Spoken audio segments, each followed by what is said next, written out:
Não é uma doença propriamente dita. A hipertensão é um estado. Porque se eu tiver uma causa específica, por exemplo, deficiência de magnésio, e eu faço a suplementação com magnésio, se era isso que estava causando a hipertensão, aquilo era apenas um estado. Então existem várias causas específicas para uma pressão se elevar. E quando não participa de nenhuma dessas causas, a gente chama de hipertensão essencial. Mas quando nós temos uma causa, nós chamamos de hipertensão secundária. Então eu vou dar um exemplo. Hipotiroidismo. A pessoa que tem hipotiroidismo, que é muito comum cada vez mais na população, ela começa a produzir nas artérias uma coisa chamada mucina. E essa mucina, ela vai como que entupindo os vasos. E ela vai aumentando a resistência periférica. Então o coração tem que aumentar a pressão para jogar o sangue lá na frente, porque o caminho ficou mais difícil. Então se eu pego um paciente desse, e enquanto que ele está com os níveis pressóricos elevados, e eu baixo a pressão dele, apesar de eu estar normalizando os números, no frigir dos ovos eu estou prejudicando ele, porque agora ele não tem essa perfusão periférica do sangue chegando lá.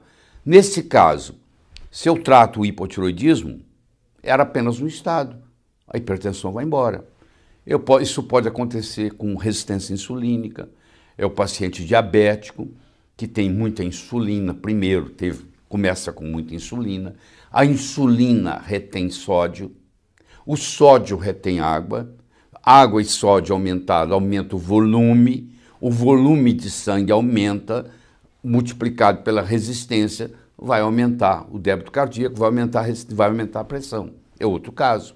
É uma deficiência de vitamina D3. Então tem gente, por exemplo, que toma sol, a pressão melhora. Por que a pressão melhora? Porque um dos componentes que estava contribuindo para a pressão alta era a vitamina D3. É o ácido úrico elevado. É uma intoxicação, por exemplo, por chumbo, alguém que trabalha com pintura, tá? Alguém que trabalha exposto a metais pesados.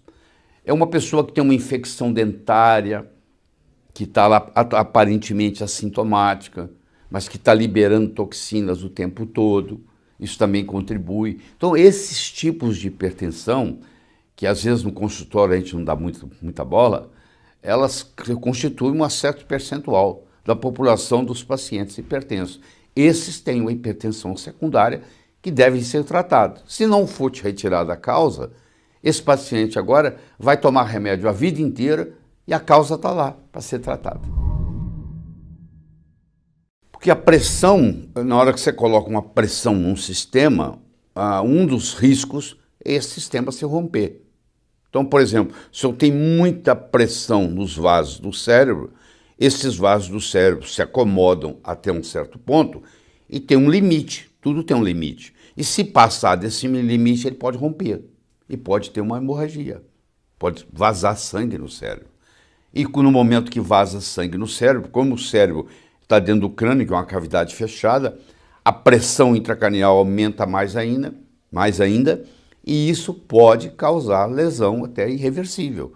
Então o paciente pode ter o que se chama um acidente vascular cerebral, que agora mudou de nome, chama acidente vascular encefálico, que é a mesma coisa, mas vamos conversar o termo mais conhecido, que é o AVC, que é o acidente vascular cerebral, e esse acidente vascular cerebral ele pode ser ou por isquemia, entupiu, ou por hemorragia, que é o chamado o acidente vascular cerebral isquêmico, que é o mais comum, e o acidente vascular cerebral hemorrágico.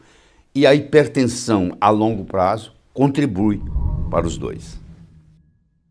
Os estudos mostram que pessoas que têm pressão arterial elevada e são tratadas, eles podem diminuir até em 40% a incidência de complicações.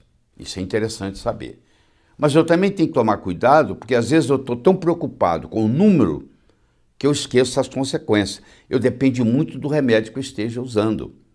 E, infelizmente, os remédios usados para tratar a hipertensão, eles são usados mais ou menos aleatoriamente. A maioria dos médicos vai testar para ver como é que funciona. E existem 3 mecanismos básicos para uma pressão subir. E eu tenho que saber qual o mecanismo que está funcionando no paciente que está na minha frente para eu dar para esse paciente a medicação adequada para ele. Então, por exemplo, eu tenho hipertenso que é hipertenso por um aumento de volume do sangue devido a um problema de sódio ou a um problema de excesso de cálcio. Esse vai exigir um tipo de medicamento. Eu tenho o tipo de paciente, que aliás é o mais comum, que ativou o sistema renina-angiotensina-aldosterona. Eu vou ter que ter uma abordagem diferente nesse.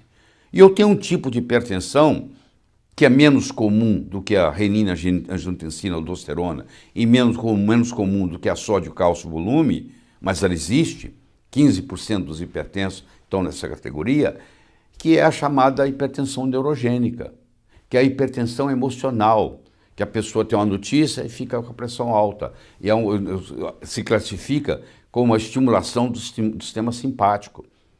Então eu posso ter um paciente que está com a pressão alta pela estimulação do sistema simpático, eu posso ter um paciente que está com pressão alta porque aumentou o volume sanguíneo, retenção de sódio, de água, eu posso ter um paciente que está hipertenso porque ativou o sistema renina-angiotensina-aldosterona. Se eu não levo isso em consideração no meu diagnóstico de que tipo de pressão esse paciente tem, eu posso estar dando para um paciente o medicamento errado.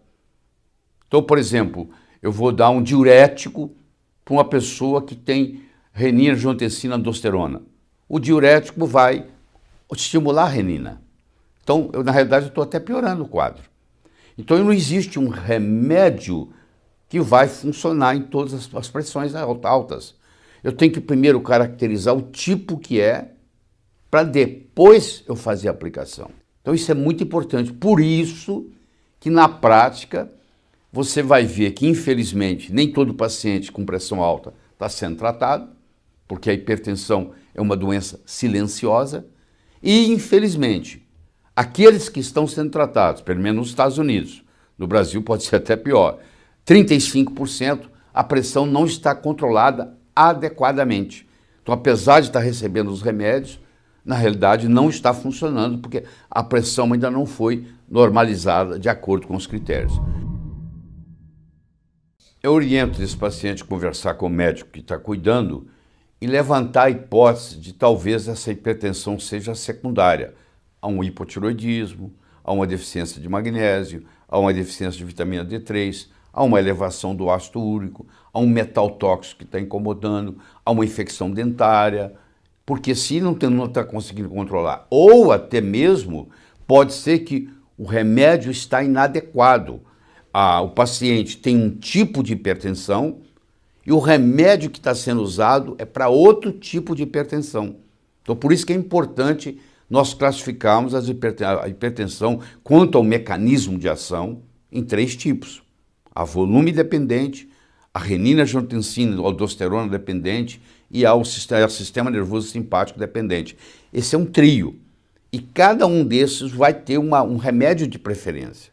Então, o que eu estou querendo mostrar aqui, que por isso que você tem que ir ao médico, porque muitas vezes você vai na farmácia e compra um remédio antihipertensivo e esse remédio não vai bater com o tipo de hipertensão que você tem. Você vai sofrer os efeitos colaterais dos remédios, que todos eles têm. Se você está duvidando de mim, eu quero que você olhe a bula, porque por lei é obrigado a ser colocado na bula o que o remédio pode fazer. Eu acho que você hoje, com a internet, com todo o conhecimento que existe, você tem que estar a par de tudo isso, porque a saúde é sua, a doença é sua, e você tem que ser o mais responsável pela sua saúde do que o médico. Você não pode entregar isso, delegar isso para ninguém. Você é responsável pela sua saúde. O médico vai te orientar o que você pode fazer, o que você não pode fazer, mas no final das contas é você que tem que cuidar de você. Então você tem que tomar cuidado, a automedicação aqui não se aplica. Tem muita gente que vai na farmácia, compra um remédio antihipertensivo que não tem nada a ver com o tipo de hipertensão que ele tem e as consequências podem ser drásticas. Pode ter um acidente vascular cerebral, pode nunca mais andar, pode nunca mais falar, porque fez a coisa errada. Geralmente, o vegetal, quanto mais verde, mais escuro verde, significa que tem mais clorofila. Se tem mais clorofila, tem mais magnésio. Um que se destaca é o espinafre. O papai estava certo. O espinafre é um dos alimentos muito rico em magnésio. A couve nossa aqui brasileira, tem magnésio, mas sem dúvida o que tem mais magnésio dos alimentos todos é o cacau. E um jeito de você ingerir o cacau é você ingerir o chocolate amargo, 80, 85%, onde ele praticamente não tem açúcar e não tem composições outras, como é o caso do leite.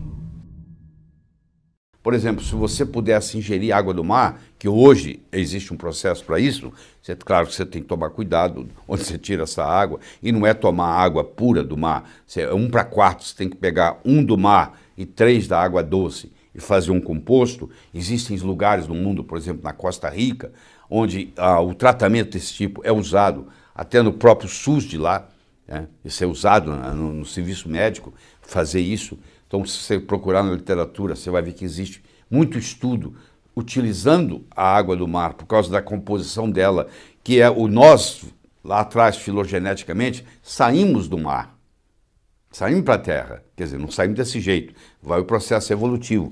Então, o nosso sangue é muito parecido com a água do mar, em termos de concentração iônica. Então, um jeito de você buscar esse equilíbrio também é via isso.